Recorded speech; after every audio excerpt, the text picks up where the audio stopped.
Hello friends, આપણી YouTube channel game changing સાયકોલોજીમાં આપ સૌનું હાર્દિક સ્વાગત છે. આજના વિડીયોમાં આપણે પ્રોબેશન ઓફિસર, ચીફ ઓફિસર તેમજ જે વિદ્યાર્થીઓનું મનોવિજ્ઞાન છે એવા વિદ્યાર્થીઓ માટે યુજીસી નેટ, જીસેટ માટે આ વિડીયો અગત્યનો સાબિત થશે. એ ઉપરાંત ટેટ, ટાટ અને પીએસઆઈમાં મનોવિજ્ઞાનના જે પ્રશ્ન પૂછાય છે તો એની ચર્ચા કરીશું.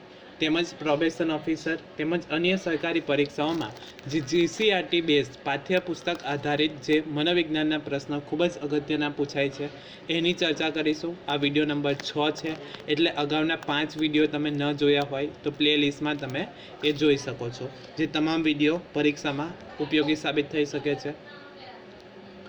સૌપ્રથમ પ્રશ્ન છે, સ્મૃતિ એટલે શીખેલી બાબતોનો સીધો ઉપયોગ એમ કોણે કહ્યું છે?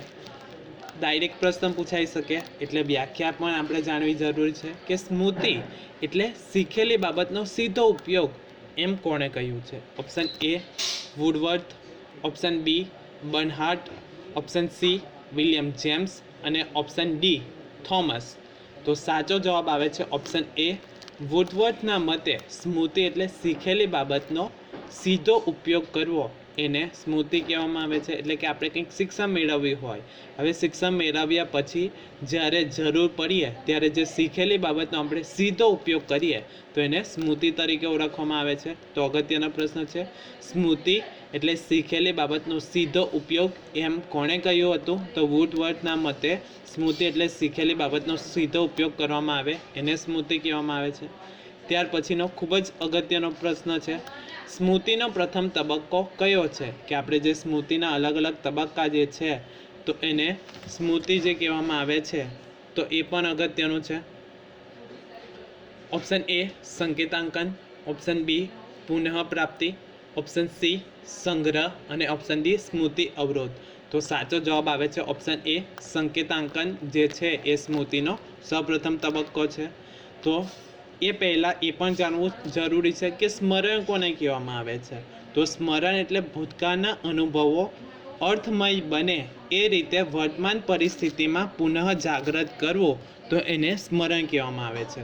અગત્યનું છે કે ભૂતકાળના અનુભવો અર્થમય બને એટલે કે ભૂતકાળમાં આપણે જે શીખી ગયા હોય તો એના અનુભવ અર્થમય બને એટલે કે આપણને યાદ રહે છે એ રીતે વર્તમાન પરિસ્થિતિમાં પુનઃ જાગૃત કરવો એને સ્મરણ કહેવામાં આવે છે. શોર્ટ એન્ડ સ્વીટમાં કેવું હોય તો આપણે જે ભૂતકાળમાં શીખી ગયા હોય હવે વર્તમાનમાં એને જરૂર વર્તાય ત્યારે એ આપણને શબ્દસહ યાદ આવે તો એને સ્મરણ કહેવામાં આવે છે. તો અગત્યનું છે. હવે સ્મૃતિના તબક્કા જાણવા પણ અગત્યના છે. જે પ્રથમ તબક્કો જે છે તો એને સંકેતાંકન તરીકે ઓળખવામાં આવે છે. એટલે કે સ્મૃતિનો પ્રથમ તબક્કો કયો છે? તો સંકેતાંકન છે. બીજો તબક્કો જે છે તો એને સંગ્રહ કહેવામાં આવે છે અને ત્રીજો તબક્કો છે તો એને પુનઃપ્રાપ્તિ. તો આ અગત્યનું છે. પ્રશ્ન ક્રમવારમાં અથવા તો સોપાનો તરીકે પૂછાઈ શકે કે સ્મૃતિના સોપાનો જણાવો. તો સૌપ્રથમ આવશે સંકેતાંકન. સંકેતાંકન તરીકે પ્રથમ તબક્કો આવે છે સંકેતાંકન. ત્યાર પછીનો તબક્કો જે છે તો એના પછીનો તબક્કો છે સંગ્રહ. અને જે ત્રીજો તબક્કો જે છે એને પુનઃપ્રાપ્તિ તરીકે ઓળખવામાં આવે છે. તો આ યાદ રાખવાનું છે. સ્મૃતિના તબક્કાઓ તો સ્મૃતિના 3 તબક્કા છે. કયા કયા? તો પ્રથમ તબક્કો આવે છે સંકેતાંકન, બીજો સંગ્રહ અને ત્રીજો છે પુનઃપ્રાપ્તિ. હવે આમાં પ્રશ્ન શું છે? સ્મૃતિનો પ્રથમ તબક્કો કયો છે? તો એ સંકેતાંકન છે. પ્રશ્ન એવી રીતે પૂછાઈ શકે કે સ્મૃતિનો અંતિમ તબક્કો કયો છે? તો કયો જવાબ આવશે? પુનઃપ્રાપ્તિ. તો આ યાદ રાખવાનું છે.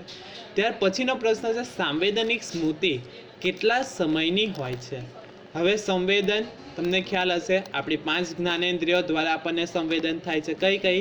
તો આંખ, કાન, નાક, જીભ અને ત્વચા એ આપણા સંવેદન થાય છે. એટલે કે સંવેદનિક આપણી જે પણ છે તો એના દ્વારા આપણને સંવેદન થાય છે. તો એ 5 જ્ઞાનેન્દ્રિય દ્વારા જે સંવેદન થાય છે તો એ સાંવેદનિક સ્મૃતિ કેટલા સમયની હોય છે? Option A 3 second, option B 2 second, option C 5 second અને ઓપ્શન ડી અમર્યાદિત. તો સાચો જવાબ આવે છે ઓપ્શન બી 2 સેકન્ડ માટે હોય છે. એટલે કે સાંવેદનિક જે સ્મૃતિ જે છે એ 2 સેકન્ડ સુધીની હોય છે. એટલે કે ક્ષણિક હોય છે. તો એ પણ યાદ રાખવાનું છે. એટલે કે સાંવેદનિક સ્મૃતિ 1 થી 2 સેકન્ડ સુધી હોય છે, જેનું 1 થી 2 સેકન્ડ સુધી એ સંચિત થાય છે. હવે સાંવેદનિક સ્મૃતિ, અહીંથી બીજો પ્રશ્ન પૂછાઈ શકે, સાંવેદનિક સ્મૃતિના પ્રકારો કેટલા છે? તો સાંવેદનિક સ્મૃતિના 2 પ્રકાર છે. કયા કયા? તો એક છે દ્રશ્ય પ્રતિમા સંબંધિત સાંવેદનિક સ્મૃતિ અને બીજું છે ધ્વનિ સ્મૃતિ કહેવામાં આવે છે. તો આ પણ અગત્યનું છે કે સાંવેદનિક સ્મૃતિના કેટલા પ્રકાર છે? તો સાંવેદનિક સ્મૃતિના 2 પ્રકાર પડે છે. કયા કયા? તો ફર્સ્ટ છે દ્રશ્ય પ્રતિમા સંબંધિત સાંવેદનિક સ્મૃતિ અને બીજો પ્રકાર છે ધ્વનિ સંબંધિત સ્મૃતિ. તો આ સાંવેદનિક સ્મૃતિના પ્રકાર છે. સમયગાળો કેટલો હોય છે? તો 1 થી 2 સેકન્ડ સુધી એનું સંચિત થાય છે. તો એ યાદ રાખવાનું છે. ત્યાર પછીનો પ્રશ્ન છે ટૂંકા ગાળાની સ્મૃતિને બીજા કયા નામે ઓળખવામાં આવે છે?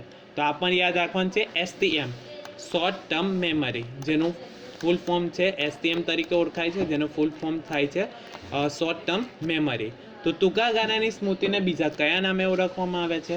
ઓપ્શન A સ્મૃતિ અવરોધ, ઓપ્શન B તાત્કાલિક સ્મૃતિ, ઓપ્શન C ધ્વનિ સ્મૃતિ અને ઓપ્શન D દ્રશ્ય સ્મૃતિ. તો સાચો જવાબ આવે છે ઓપ્શન C ધ્વનિ સ્મૃતિ તરીકે ઓળખવામાં આવે છે. તો આ પણ યાદ રાખવાનું છે. તો ટૂંકા ગાળાની સ્મૃતિ, તો ટૂંકા ગાળાની સ્મૃતિના જે છે એ 20 થી 30 સેકન્ડ સુધી આપણને જોવા મળે છે. તો એ અગત્યનું છે. ત્યાર પછીનો પ્રશ્ન છે ટૂંકા ગાળાની સ્મૃતિનો વિસ્તાર વધારવા માટે સામૂહિકરણની પ્રયુક્તિ કોણે આપી છે? કે ટૂંકા ગાળાની સ્મૃતિ જે જોવા મળે છે એને વધારવા માટે સામૂહિકરણની પ્રયુક્તિ કોણે આપી છે? Option A George A Miller, option B Skinner, option C Alan Baddeley અને ઓપ્શન D બર્નહાર્ડ. તો સાચો જવાબ આવે છે જ્યોર્જ A મિલર દ્વારા ટૂંકા ગાળાની સ્મૃતિ વધારવા માટે સામૂહિક પ્રયુક્તિ આપવામાં આવી છે. જ્યોર્જ A મિલર દ્વારા ટૂંકા ગાળાની જે આપણી સ્મૃતિ જે છે એના માટેનો મેજિક સૂત્ર પણ આપવામાં આવ્યું છે. 7 ± 2 તરીકે ઓળખવામાં આવે છે. એટલે કે આપણા જે સ્મૃતિ વિસ્તાર જે છે ટૂંકા ગાળાનો સ્મૃતિ વિસ્તાર, તો એ કેટલો હોય? તો 7 ± 2. તો આ મેજિક સૂત્ર પણ યાદ રાખવાનું છે. કોના દ્વારા આપવામાં આવ્યું છે? તો જ્યોર્જ મિલર દ્વારા આપવામાં આવ્યું છે. એટલે કે કોઈક વ્યક્તિનો ધ્યાન વિસ્તાર અથવા તો ટૂંકા ગાળાનો સ્મૃતિ વિસ્તાર 7 - 2 એટલે કે 5 પણ હોઈ શકે છે, અને કોઈક વ્યક્તિનો 7 + 2 એટલે કે 9. તો 5 થી 9 સુધીની વચ્ચે વ્યક્તિના ટૂંકા ગાળાનો સ્મૃતિ વિસ્તાર હોઈ શકે છે. તો આ યાદ રાખવાનું છે. ટૂંકા ગાળાની સ્મૃતિનો વિસ્તાર વધારવા માટે સામૂહિકરણની પ્રયુક્તિ કોણે આપી છે? તો જ્યોર્જ A મિલર દ્વારા આપવામાં આવી છે. ત્યાર પછીનો પ્રશ્ન છે લાંબા ગાળાની સ્મૃતિના પ્રકારો કોણે આપ્યા છે? Option A Tulving, option B Watson, option C Woodworth અને ઓપ્શન D થોમસ. તો સાચો જવાબ આવે છે ઓપ્શન A ટુલવિંગ દ્વારા લાંબા ગાળાની સ્મૃતિના પ્રકારો આપવામાં આવ્યા છે. હવે તમારા માટે પ્રશ્ન છે જે વોટસન છે, તો વોટસને કયો વાદ આપ્યો હતો? જો તમે જાણતા હોય તો કમેન્ટ બોક્સમાં કમેન્ટ કરી શકો છો.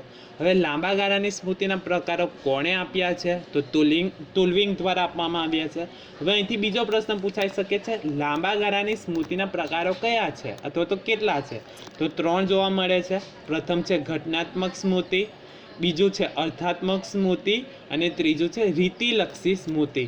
તો આ યાદ રાખવાનું છે લાંબા ગાળાની સ્મૃતિના પ્રકારો. તો સૌપ્રથમ છે ઘટનાત્મક, બીજું છે અર્થાત્મક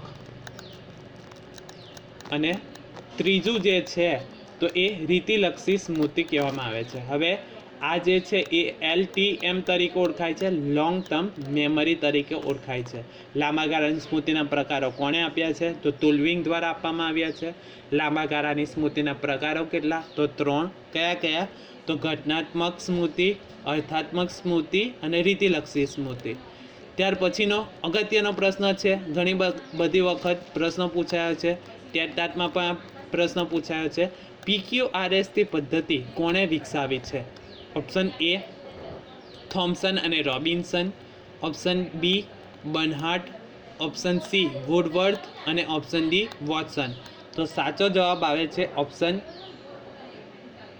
A એટલે કે થોમસ અને રોબિન્સન દ્વારા PQRST પદ્ધતિ વિકસાવવામાં આવી છે.